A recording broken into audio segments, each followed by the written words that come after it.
(51절) 함께 읽도록 하겠습니다. 또 가라사대 진실로 진실로 너희에게 이르노니 하늘이 열리고 하나님의 사자들이 인자 위에 오르락내리락 하는 것을 보리라 하시니라. 반갑습니다. 오늘이 벌써 12월 3일이 됐습니다. 오늘은 요한복음 1장 19절부터 1장 마지막 절까지를 함께 읽었습니다. 요한복음은 지난주에도 말씀드렸다시피 세례 요한이 예수님이 행하신 내용들을 말씀하시고 또 요한이 하나님과 예수님을 믿는 그런 자기의 내용까지를 포함해서 믿은 내용을 증거하는 그런 증거로 써 있기 때문에 마태, 마가, 누가복음하고는 조금 다른 그런 성격을 가지고 있다 이렇게 말씀을 드렸죠. 그래서 그 하나님의 살아계시고 역사하시는 그 근본에 대해서 먼저 말씀을 하십니다. 우리는 보이지 않는 것을 믿지 않으려고 하죠.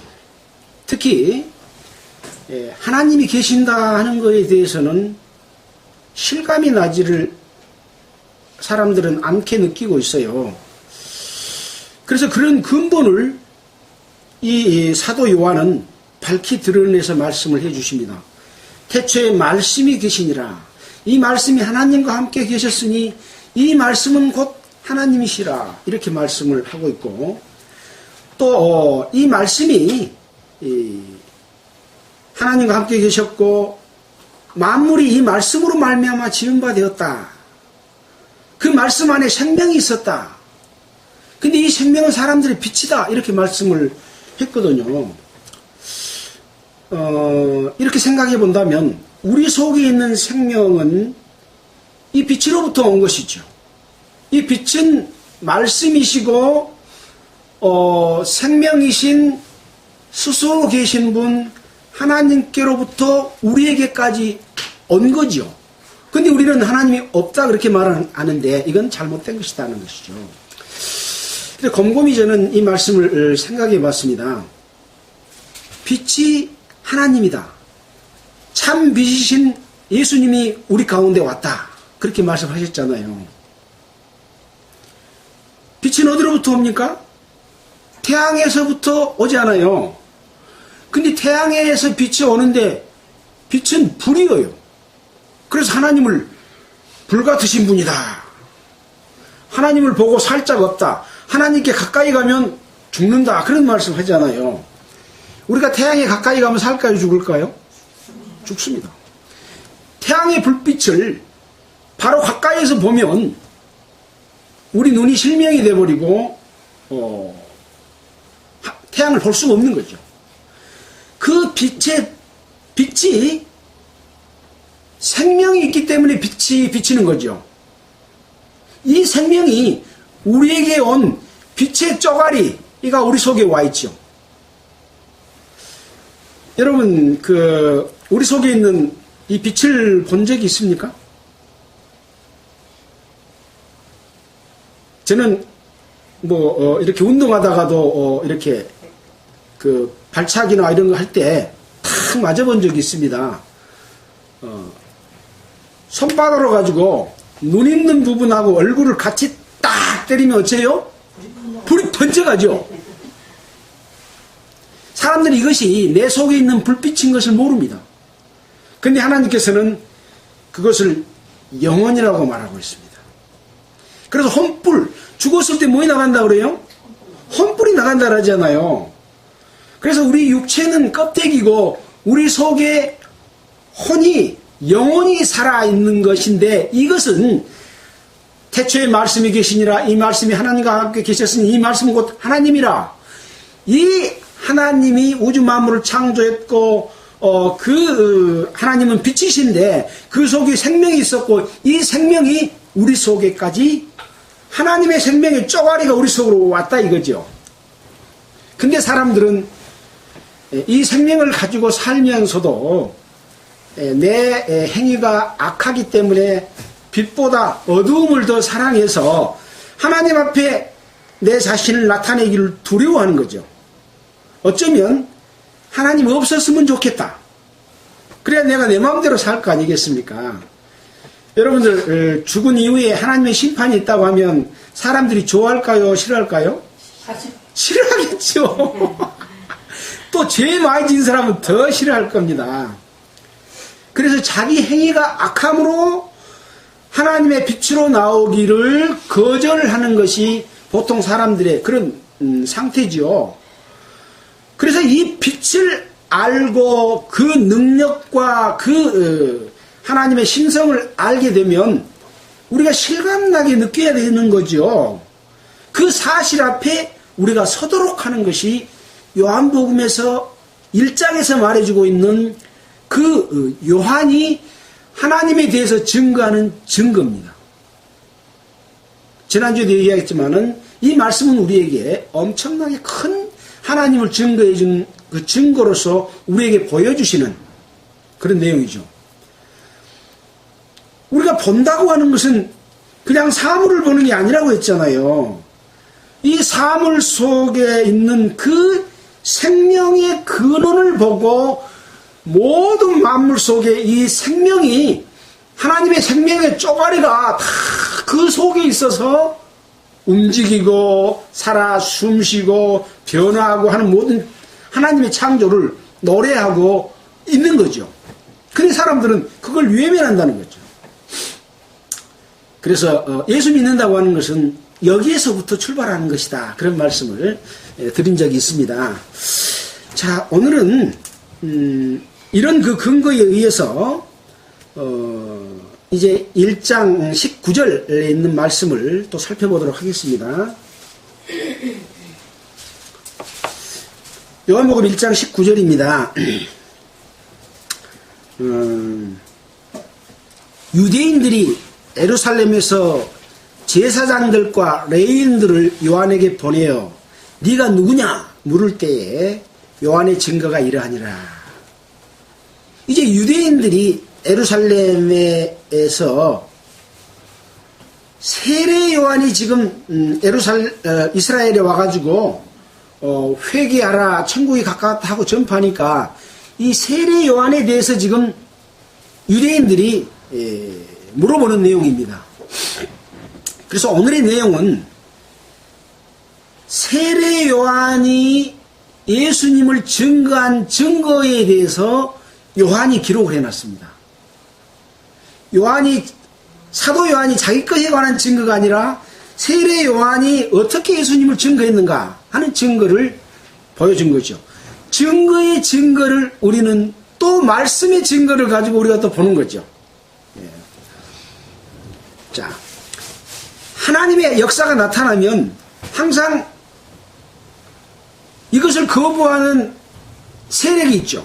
사탄의 세력이 그거에 대해서 시비를 걸고 문제를 일으키지 않습니까?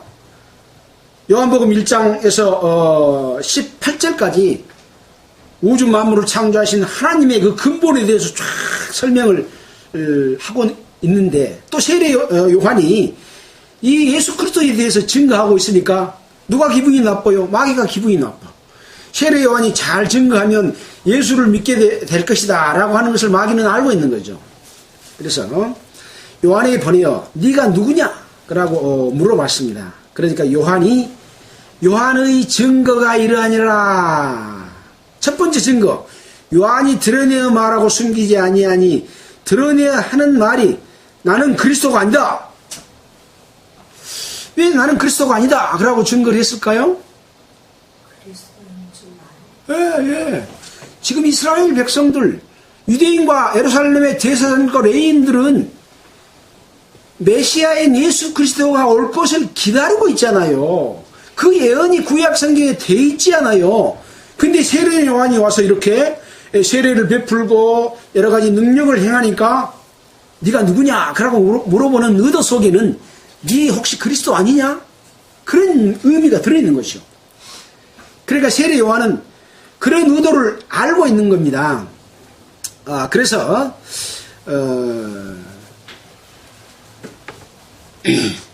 나는 그리스도가 아니라 이렇게 말을 한 거죠. 또 묻되 그러면 무엇 네가 엘리야냐? 두 번째 증거. 또 묻되 그러면 내가 엘리야냐? 그러니까 뭐라고 해요? 나는 아니라. 나는 아니라가 증거요. 나는 그리스도가 아니다. 엘리야가 아니다. 처음에는 그리스도가 아니다. 두 번째는 엘리야가 아니다. 이것이 요한의 증거입니다. 두 번째 증거죠. 자, 그러니까 또 묻되 그 선지자냐?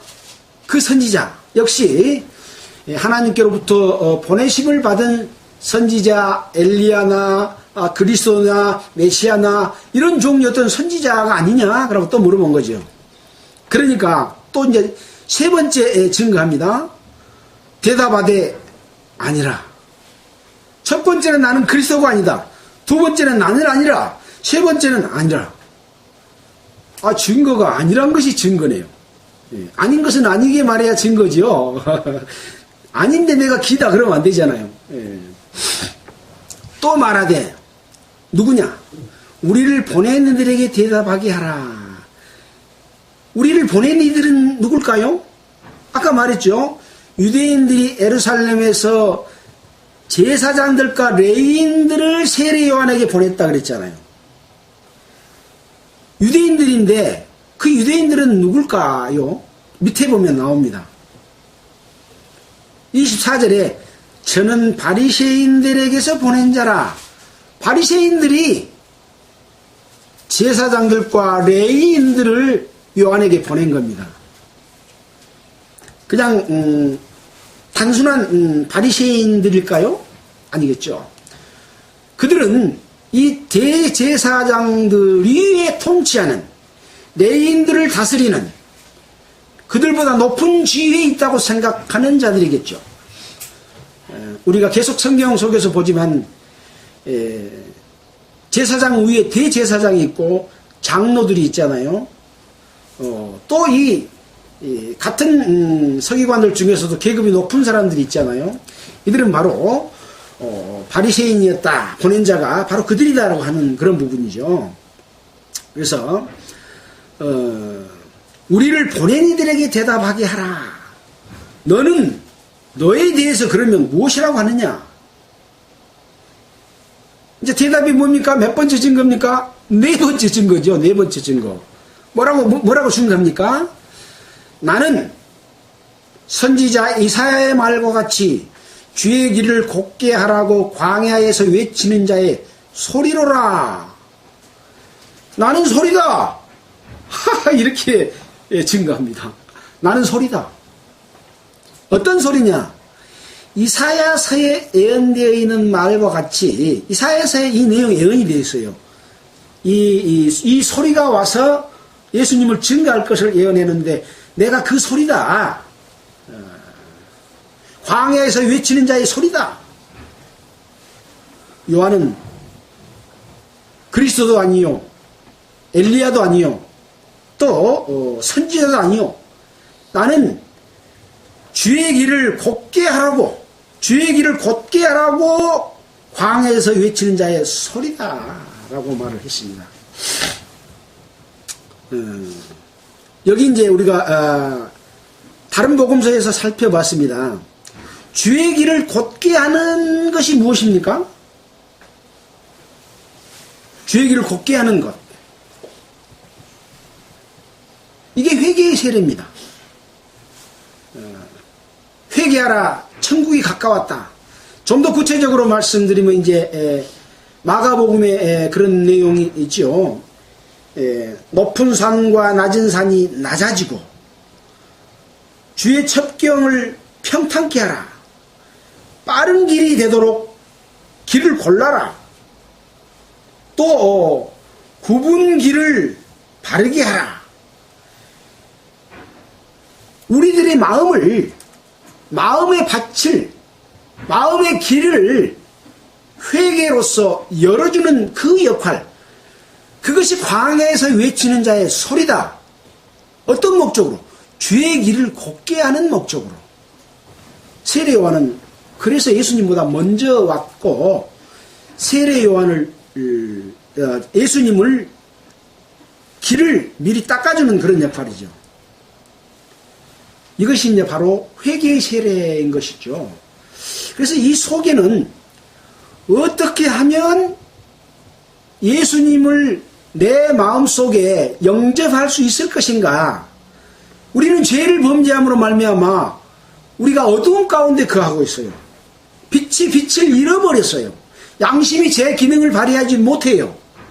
그러나 하나님의 빛이 우리 마음속에 쑥 들어오게 되면 그 양심이 살아나서 에덴 동산에서 창조됐던 근본 양심으로 돌아와서 죄가 죄인 것을 밝히 알고 죄 가운데 살지 않으려고 하는 마음이 생기잖아요. 그 빛을 비추게 하는 거죠. 우리 양심이 그 기능을 하고 있는데 그 기능이 어두워져 버렸다니까요. 죄를 범죄함으로 말미암아. 그래서 죄를 씻어줌으로 말미암아 다시 새 생명으로 우리에게 주는 것이 구원이고 거듭남이죠. 그 거듭나는 방법 중에 하나가 세례 요한의 회개의 세례를 먼저 받는 겁니다. 자, 또 보겠습니다. 24절에 저희는 바리새인들에게서 보낸 자라. 또 물어 가로되 네가 만일 그리스도도 아니요 엘리야도 아니요 그 선지자도 아닐진데 어찌하여 세례를 주느냐. 세례 줄 수 있는 사람은 하나님께로부터 보냄을 입은 사람만이 세례를 줄 수 있는 것이죠. 세례라고 하는 것은 기름 부음을 받았다. 하나님의 택하심을 입었다. 하나님의 일을 맡은 자다. 왕이다. 그런 의미가 있는 것이 세례받는 것입니다. 기름 부음을 받는 것이고 성령이 그 사람 가운데 있어야만이 그 하나님의 능력으로 세례를 주는데 너는 그리스도도 아니고 엘리야도 아니고 선지자도 아닌데 왜 세례를 주냐? 그렇게 물어본 거죠. 그러니까 뭐라고 대답을 합니까? 요한이 대답하되 나는 물로 세례를 주거니와 너희 가운데 너희가 알지 못하는 한 사람이 섰으니 곧 내 뒤에 오시는 그이라. 나는 그의 신들매 불기도 감당치 못하겠노라 하더라. 못하겠노라 하더라. 요한이 말한 것을, 세례 요한이 말한 것을 사도 요한이 그 말을 그대로 인용하면서 이렇게 말하더라. 그런 거죠. 자, 그러면 세례 요한의 그 세례는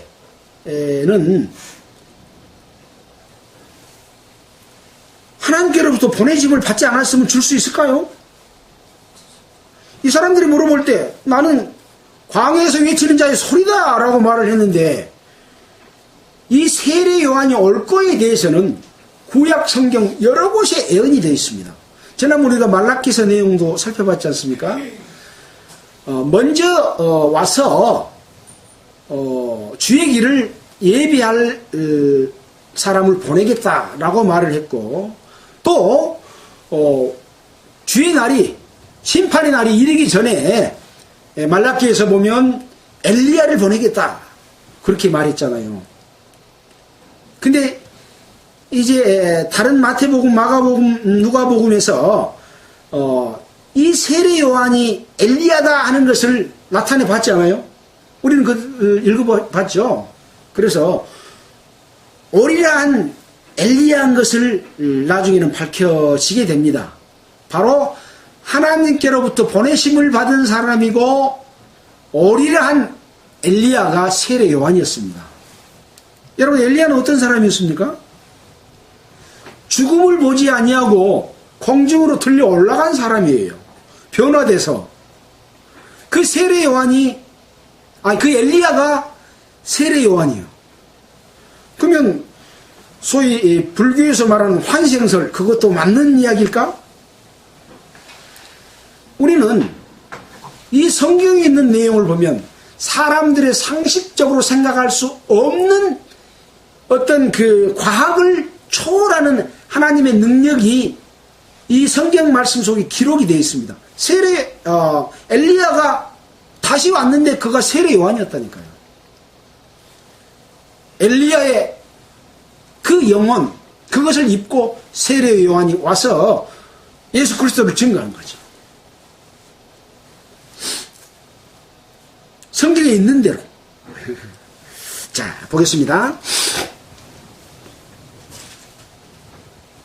28절입니다. 이 일은 요한의 세례 주던 곳 요단강 건너편 베다니에서 된 일이니라. 그래서 이 베다니 요단강 유대 광야 이쪽에서 세례를 주었습니다. 이 요한이 세례 주는 이 내용은 우리에게 굉장히 중요한 의미를 줍니다. 많은 사람들이 세례를 받으러 왔습니다. 어떤 사람들은 세례를 받았어요. 근데 어떤 사람들은 세례를 못 받았어요. 좀 살펴볼까요? 세례 받으러 나온 자들을 향해서 말씀하시는 내용, 어디서 살펴볼까요? 마태복음에서 한번 볼까요? 마태복음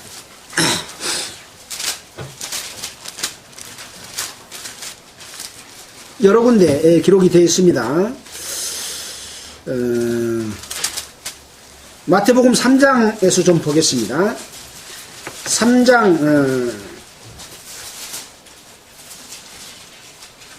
1절입니다. 제가 쭉 읽겠습니다. 그때에 세례 요한이 이르러 유대 광야에서 전파해 가로되 회개하라 천국이 가까웠다 하였으니 저는 선지자 이사야로 말씀하신 자라 일렀으되 광야에서 외치는 자의 소리가 있어 가로되 너희는 주의 길을 예비하라 그의 첩경을 평탄케 하라. 아까 광야에서 외치는 자의 소리가 있다고 이사야서에 예언이 되어 있는 내용을 기록해 놨잖아요. 4절에 요한은 약대 토롯을 입고 허리에 가죽띠를 띠고 음식은 메뚜기와 석청이었더라. 이때 예루살렘과 온 유대와 요단강 사방에서 다 그에게 나와 자기들의 죄를 어쩐다고요? 자복하고 요단강에서 그에게 세례를 받더니 자기 죄를 자복한 사람들이 세례를 받았습니다. 요한이 많은 바리새인과 사두개인이 세례 베푸는 데 오는 곳을 보고 이르되 독사의 자식들아 누가 너희를 가르쳐 임박한 진로를 폐하하더냐. 아까 지금 유대인들이 예루살렘에서 제사장들과 레위인들을 보낸 사람이 누구라 그랬어요? 바리새인들이라 그랬죠. 그들이 왔어. 바리새인과 사두개인들이 오니까 독사의 자식들아, 이 독사의 자식들은 누구 자식이라고 말입니까? 마귀의 자녀라 그랬죠. 사람이 자기의 유익을 따라서 하나님을 배신하고 그 자기 욕심을 따라서 살면 마귀가 그 속에서 둥지를 두고 자기의 사람으로 삼아버린다 그랬잖아요.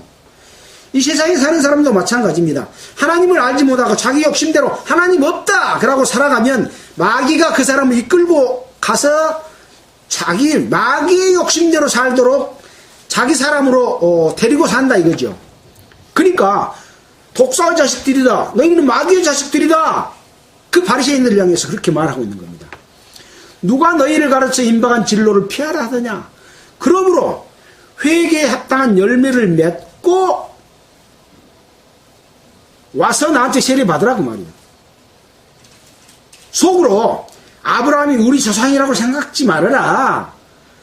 내가 너에게 이르노니 하나님의 능히 이 돌들로도 아브라함이 자손이 되게 하시리라. 이렇게 말을 한 거요. 이 사람들이 아브라함의 자손이라고 혈통으로는 아브라함의 자손 맞잖아요. 근데 아브라함이 아브라함의 자손이라고 말한 것은 약속의 자손인 이삭을 가리킨 것이다. 그래서 아브라함은 혈통의 자손만을 이야기한 것이 아니고 믿는 모든 자의 조상, 믿음의 조상이다. 그렇게 이야기한 거예요.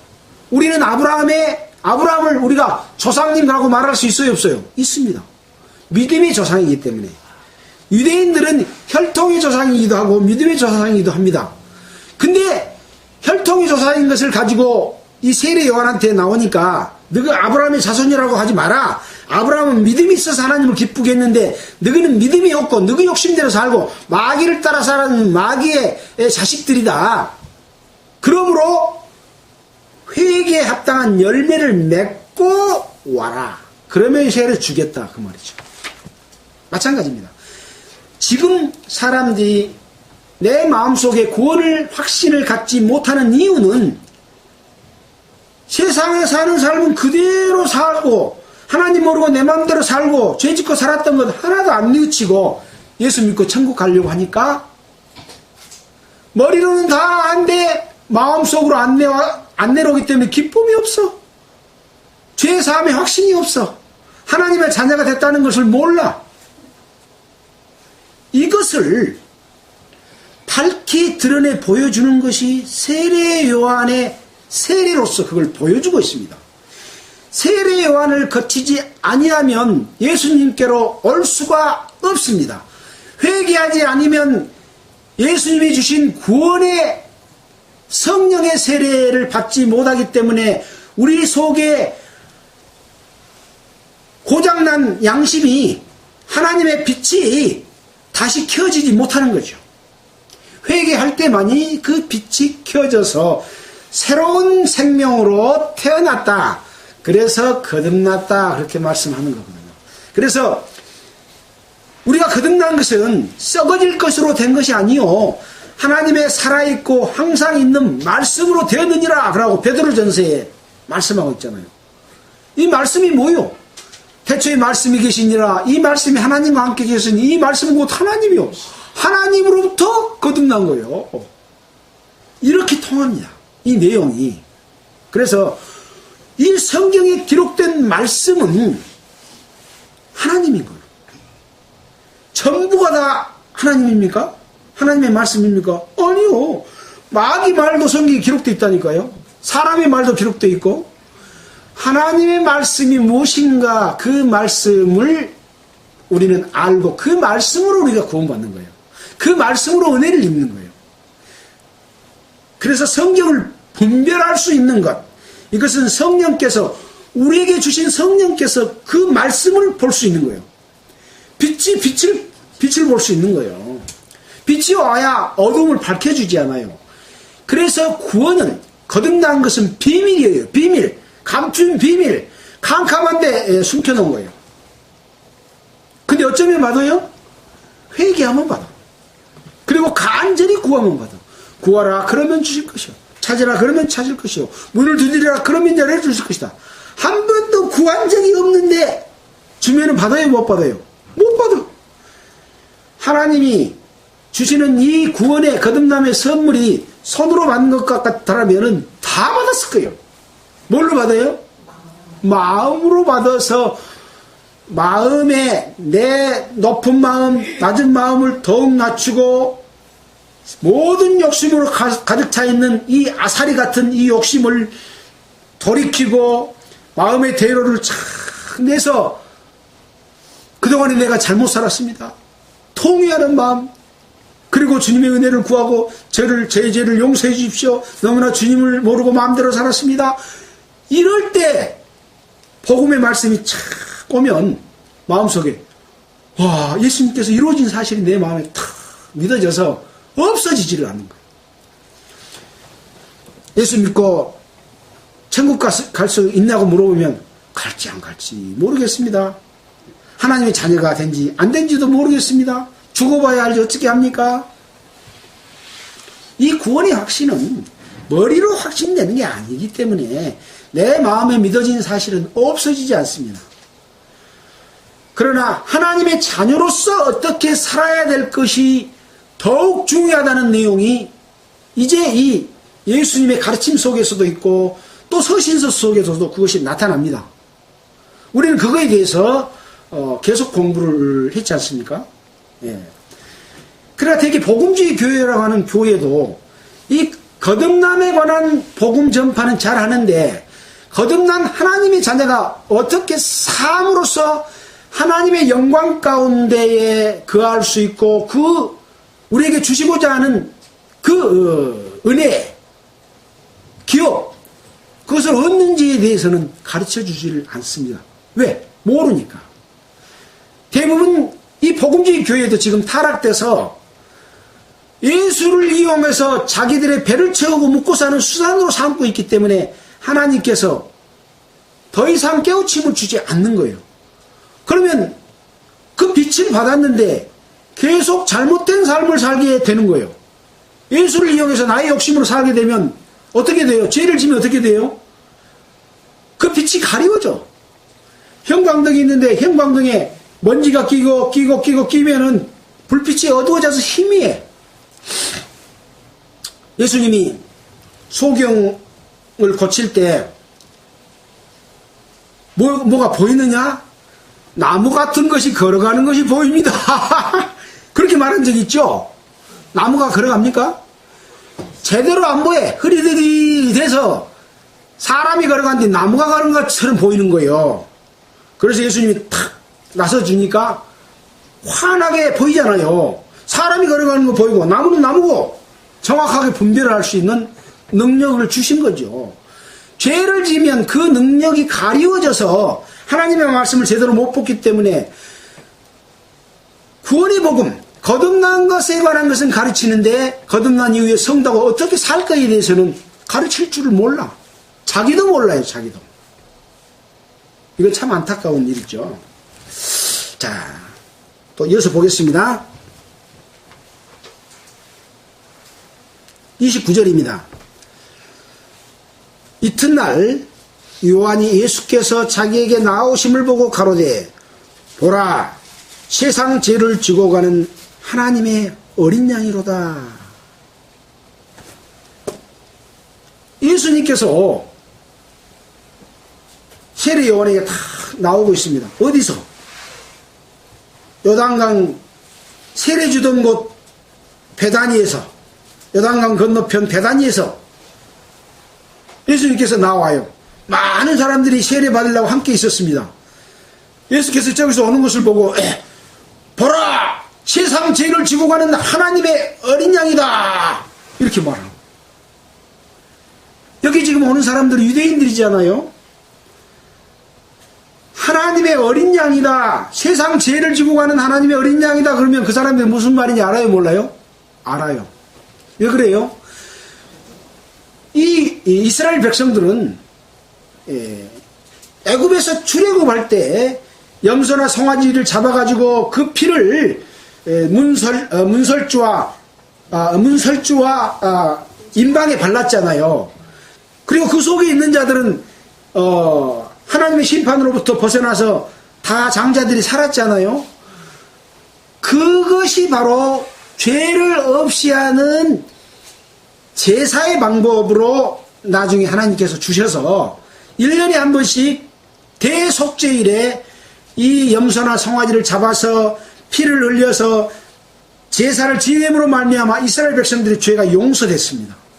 근데 그 죄는 그 전에 지은 죄에만 용서가 되는 거예요. 그러니까 그 다음 날부터 지은 죄는 그 다음 또 제사를 또 지어야 용서가 돼요. 이런 제사를 지는 것을 알고 있는 거거든요. 보라 세상 죄를 지고 가는 하나님의 어린 양이로다. 이렇게 말한다는 것은 이 제사의 제사로는 영원한 속죄를 이룰 수가 없기 때문에 하나님께서 다른 한 제사를 예비한 내용들도 구약 성경 속에서 이스라엘 백성들에게 알려주신 내용이에요. 그것을 지금 세례 요한이 증거한 겁니다. 아까 4번째까지 증거했습니까? 이제 5번째 증거죠. 보라 세상 죄를 지고 가는 하나님의 어린 양이로다. 이것은 사람의 생명을 살리는 죄를 없이 하는 그런 분으로 예수님이 오신 것이다 라고 증거하는 증거죠. 아주 증거의 핵심을 딱 집어서 말씀해 주셨습니다. 그래서 많은 사람들은 이 말씀을 듣고 예수님이 나의 죄를 용서해 줬구나 하고 깨달으셔서 거듭난 분들이 있어요. 예, 있습니다. 예. 이 말씀은 복음의 말씀으로서 많이 증거되고 있는 그런 내용이죠.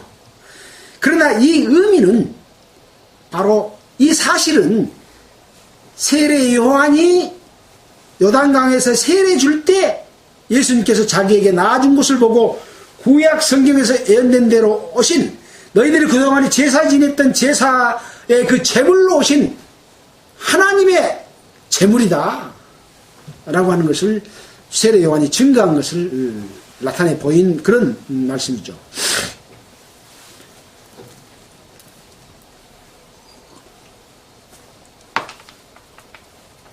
자, 그 다음에 말씀을 보겠습니다. 30절입니다. 내가 전에 말하기를 내 뒤에 오는 사람이 있는데 나보다 앞선 것은 그가 나보다 먼저 계심이라 한 것이 이 사람을 가리킴이라.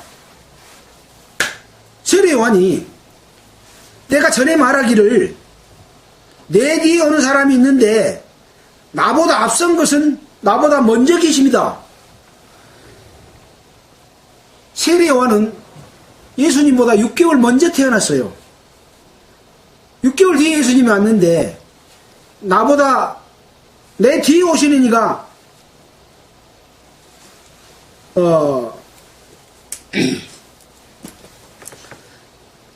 전에 말하기를 내 뒤에 오는 사람이 있는데 나보다 앞선 것은 그가 나보다 먼저 계심이라는 것이 이 사람을 가리킴이라. 먼저 계셨다는 거예요. 이것은 무엇을 의미하는지 아시죠? 다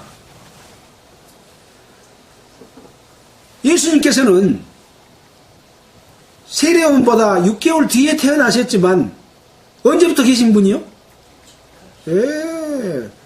1장에서부터 쭉 설명한 태초에 말씀이 계시니라. 이 말씀이 하나님과 함께 계셨으니 이 말씀은 곧 하나님이시니라. 그 안에 생명이 있었으니 이 생명은 사람들의 빛이라. 빛이 어둠에 빛에 어둠이 깨닫지 못하더라. 참빛 곧 세상에 와서 각 사람에게 비치는 빛이 있었나니 그가 세상에 계셨으며 세상은 그로 말미암아 지음받았을 때 세상이 그를 알지 못하였고. 예수님은요, 사람의 몸으로 태어난 것은 세례 요한보다 6개월 뒤에 태어났지만 이미 세상에 와 계셨어요. 뭘로? 빛으로, 말씀으로 와 계셨어요. 나타낸 것은 세례 요한보다 6개월 뒤에 나타낸 거죠. 그냥 먼저 계신 거지, 맞잖아요? 또 아브라함에 관한 유대인들이 아브라함의 자손이라고 하면서 말할 때 나는 아브라함보다 먼저 있었느니라. 아브라함은 내 때 볼 것을 즐거워하다 갔다. 그러고 말하니까 유대인들이 화를 냈잖아요. 아브라함은 예수님 때 볼 것을 보다가 즐거워하며 죽었다. 그렇게 말하는 거예요.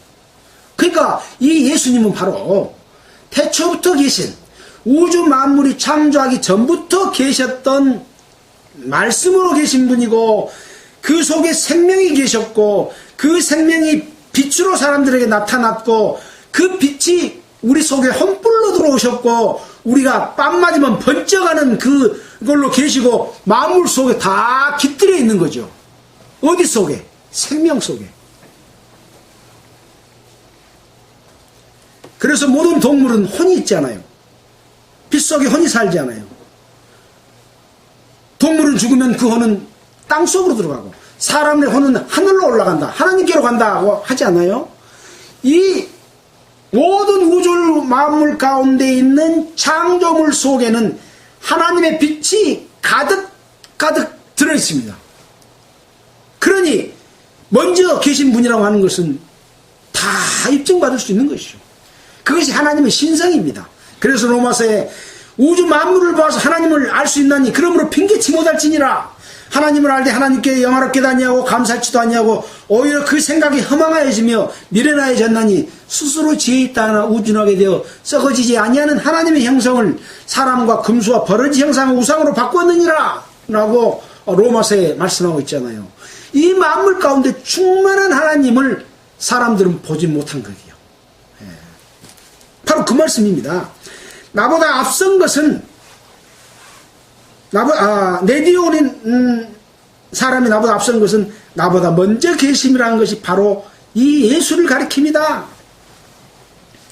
31절 나도 그를 알지 못하였으나 내가 와서 물로 세례를 주는 것은 그를 이스라엘에게 나타내려 함이니라 하니라. 나타내려 함이니라 하니라. 요한이 또 증거하여 가로되 내가 보매 성령이 비둘기같이 하늘로서 내려와서 그의 위에 머물렀더라. 예수님이 세례를 받을 때에 하나님의 영광이 예수님 머리 위에 내려서 큰 소리가 나서 이는 내 사랑하는 아들이요 내 기뻐하는 자라 라고 할 때에 바로 하나님의 아들인 것을 안 거죠. 물론 그 전에 하나님께서 보내심을 받은 사람 알았기 때문에 보라 세상죄를 지고 하는 하나님 어린 양이라고 또 말씀하셨고요. 자, 시간이 없어서 쭉 나가겠습니다. 33절. 나도 그를 알지 못해서 나를 보내어 물로 세례를 주라 하신 그이가 나에게 말씀하시되 성령이 누구에게 내려서 누구 위에 머물든지 보거든 그가 성령으로 세례 주는 이인 줄 알라 하셨기에 내가 보고 그 하나님의 아들이심을 증거하였노라 하니라. 내가 보고 여기 보고 뭘 보십니까? 뭘 재밌는 거 좋아하는 것만 보지 말고 하나님을 보라. 보고 증거하는 거야. 눈으로 보고 귀로 듣고 들을 걸 들어야 되는데 안 좋은 것만 들어. 나한테 필요한 것만 들어. 마귀 것만 들어. 그러면 안 되는 거죠. 네. 하나님의 말씀을 들어서 내 속에서 그 말씀이 영원히 없어지지 않는 영광 속으로 가도록 하는 길이 성경 가운데서 말하는 진리의 길인데 엉뚱한 것을 쫓은 거죠. 자, 넘어가겠습니다.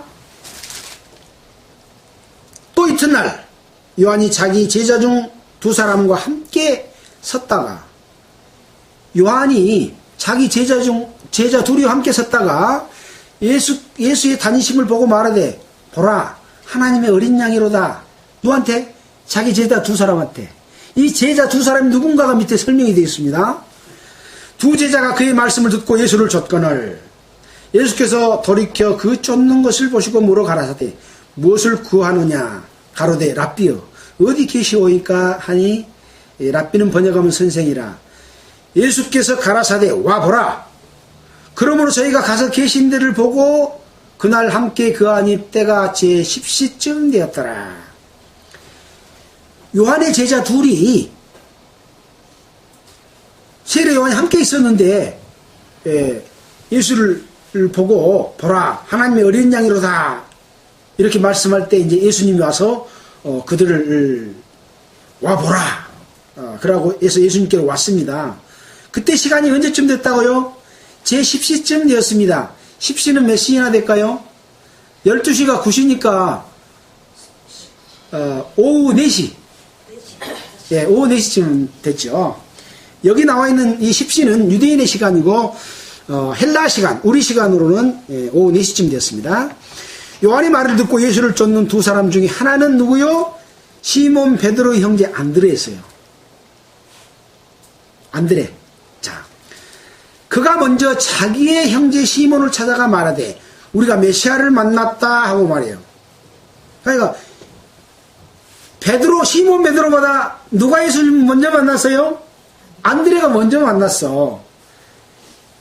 세례 요한이 자기 제자 두 사람인데 안드레와 시몬이 있었는데 이제 여기 구체적인 내용은 기록이 안 됐기 때문에 어떻게 먼저 만났고 나중 만났는지는 기록이 안 돼 있어요.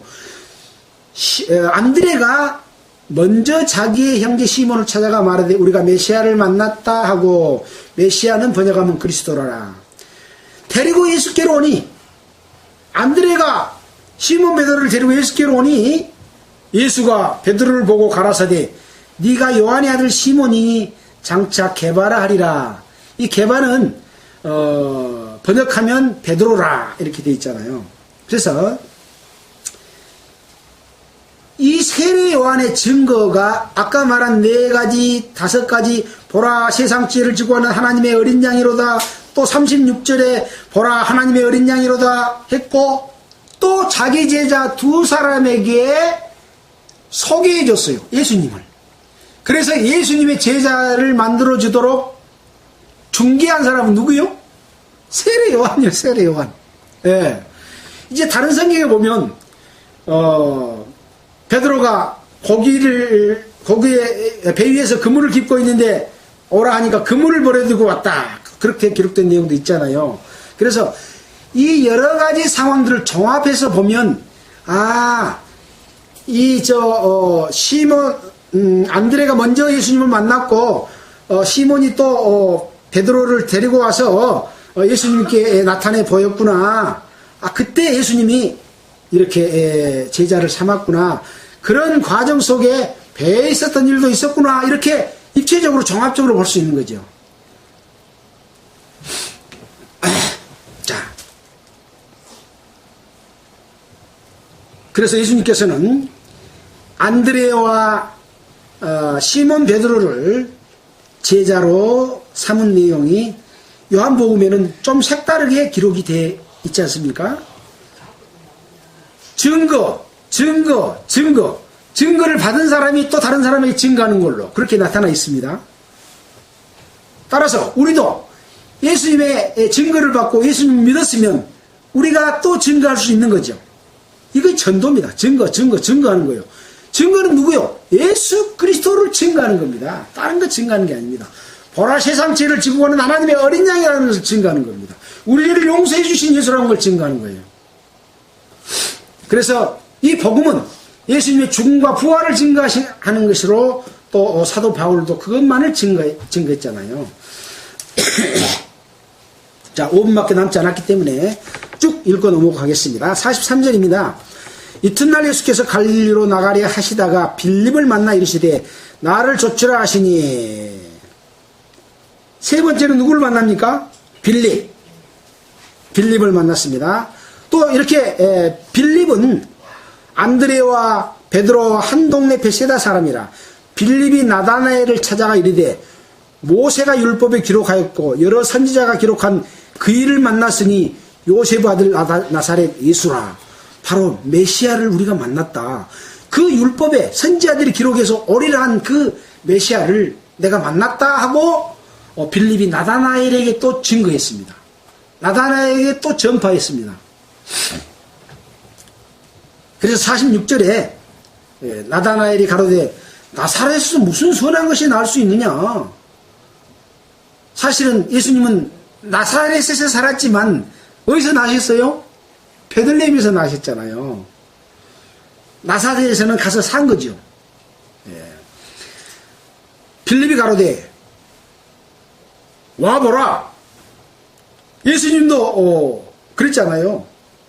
제자들을 택할 때 와보라.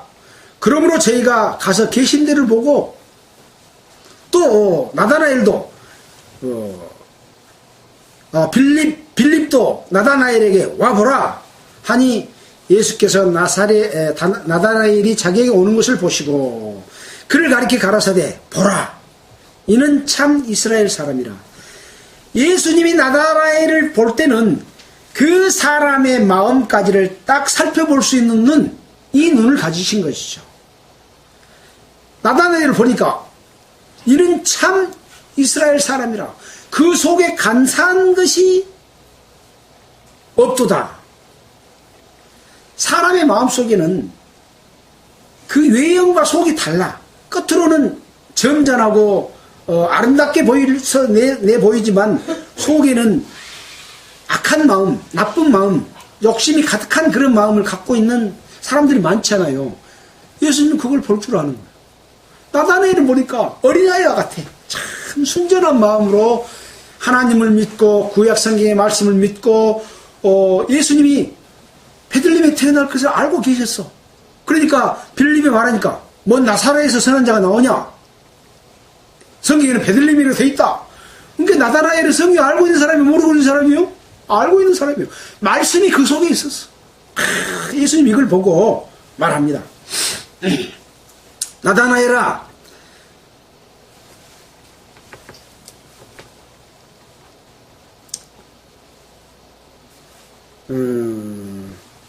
간사한 것이 없도다 이렇게 말하니까 나다나엘이 가로되 어떻게 나를 아십니까? 처음 봤는데 어떻게 나가 간사한지 안 한지를 아십니까? 그러고 이제 물어본 거죠. 예수께서 가라사대 빌립이 너를 부르기 전에 네가 무화과 나무 있을 때 내가 봤다. 나다나엘이 대답하되 랍비여 당신은 하나님의 아들이시오 당신은 이스라엘의 임금이로소이다. 하나님의 아들이요 이스라엘의 임금이란 건 뭐예요?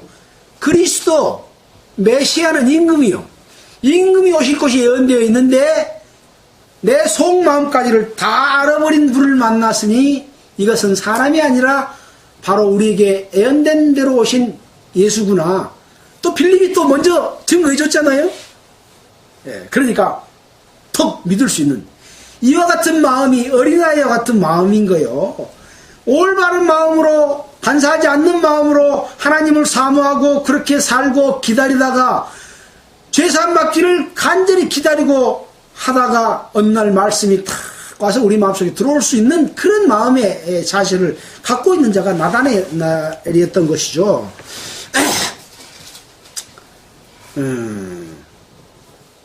50절입니다. 예수께서 대답하여 가라사대 내가 너를 무화과나무 아래서 보았다 함으로 믿느냐? 이보다 더 큰 일을 보리라.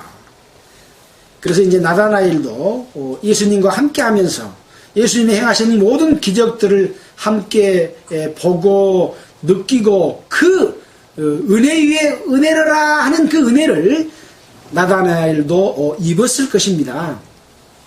우리도 나다나엘과 같은 사람이라면 얼마나 감사하겠습니까? 하나님의 축복을 받을 수 있는 그런 사람들인 것이죠. 자, 51절입니다. 51절을 함께 읽고 마치도록 하겠습니다. 또 가라사대 진실로 너에게 이르노니 하늘이 열리고 하나님의 사자들이 인자 위에 오르락내리락 하는 것을 보리라 하시니라. 그래서 이제 예수님이 세례 요한을 통해서 소개를 받은 안드레와 시몬 베드로와 또 빌립을 만났고 또 빌립이 또 소개한 나다나엘을 만나서 예수님의 제자로 삼게 되는 과정들을 봤습니다. 이러한 모든 내용들은 바로 증거를 통해서 증거되는 어떤 사실이 우리에게 와서 그 사실을 또 알리고 또 알리는, 그럼으로써 마지막 절에 말씀되어 있는 것처럼 하늘이 열리고 하나님의 사자들이 인자 위에 예수님 위에 오르락내리락 하는 그 영광스러운 하나님의 권능과 능력들이 나타나는 것을 볼 것이다라고 하는 것. 사람이 행하는 행함은 기적이 없습니다. 기적이라고 하는 것은 사람이 생각하는 어떤 자연의 법칙과 다른 것을 보일 때 기적이라고 말하는 거죠. 예외인 것을 보일 때 기적이라고 말하는 것이죠. 그래서 사람들은 알지 못하기 때문에 과학적으로 생각하고 있는 것과 다른 것이 나타나면 안 믿어요. 그러나 과학은 진리, 법칙, 이것을 찾아 발견하고 응용하는 것이 과학이지, 과학이 진리보다 먼저 있는 것이 아니라고 하는 것이죠. 과학이 입증하지 못한 하나님의 어떤 법칙과 하나님의 것들은 너무 많은 거죠. 보이지 않는 것, 이런 것들은 너무 많습니다. 지금 참 과학이 너무 발달했습니다. 사람들은 과학을 너무 믿습니다. 지금 얼마 전에 텔레비를 보니까 로봇이 바둑을 뒤어가지고 사람을 이겨버리잖아요. 사람은 실수를 하는데 로봇은 실수를 안 해. 완벽하게 되어버려요. 한판 이기기는 이겼어요. 이세돌인가 누가. 근데 그 뒤로는 못 이기잖아요. 그래서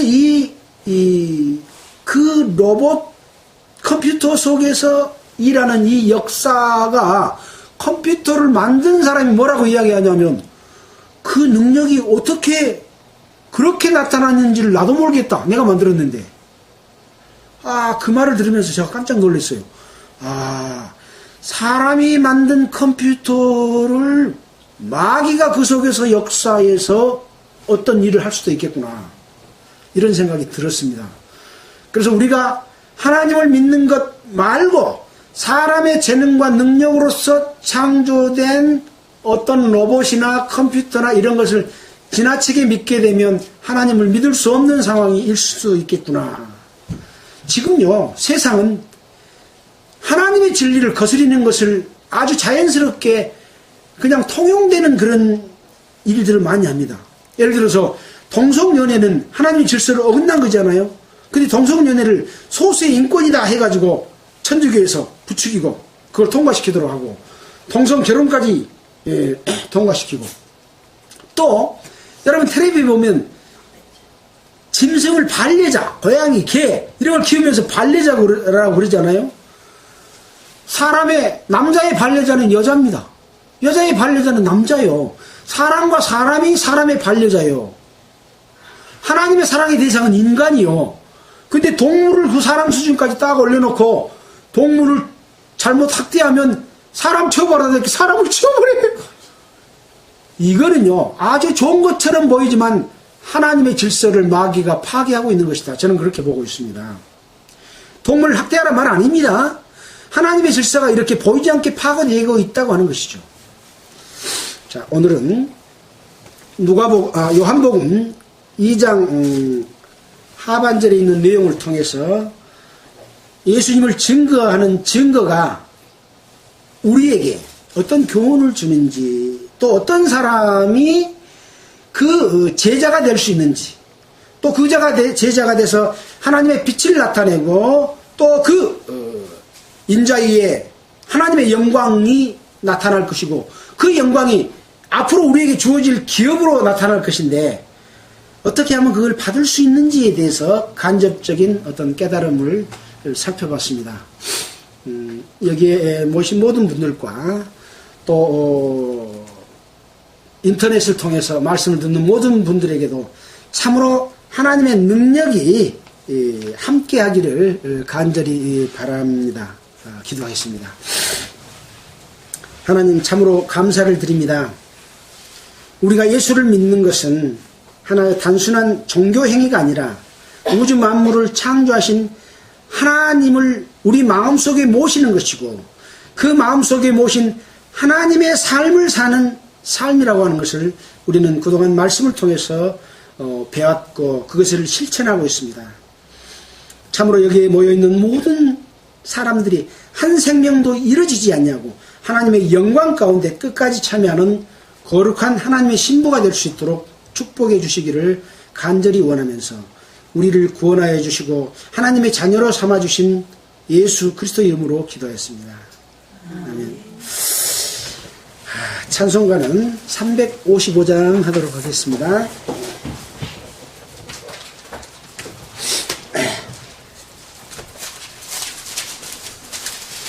355장입니다.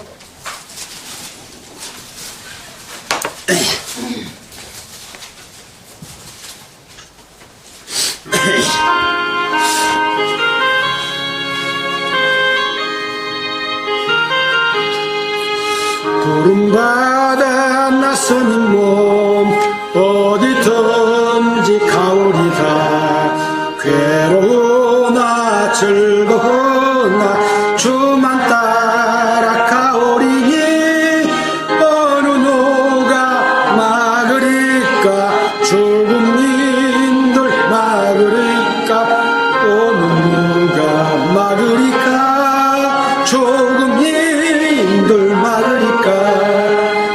골골짝 빙들에도 복음 들고 가오리다.